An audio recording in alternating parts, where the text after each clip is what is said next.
Reach is defined as the total number of users who have used the product in a recent time period, of which can reasonably become active and engage. The goal is to focus on retaining your reach. To do this, you need to first, track new user activations. Second, eliminate any barriers causing users to be not activated. And finally, resurrecting the users who have gone dormant over a period of time. Now you might ask, why are potential and churn users not within your reach? For potential users, well, they have not used our product yet, and there's no means to find out if they are finding value.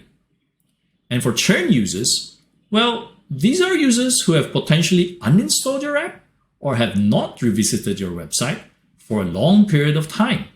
Thus, they are not only more costly to potentially win back, but are literally no longer within our product's influence to convince them its value.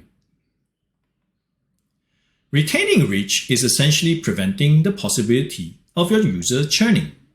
From a metrics perspective, you need to be measuring how many of your product's new users are completing the activation process, keeping this as high as possible to ensure that new users quickly find value, since first impressions count.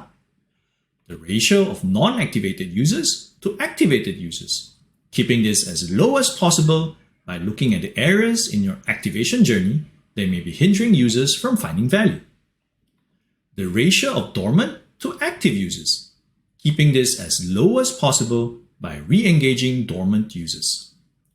The goal is to ensure that a majority of your reach are active users who are continually finding value from your product.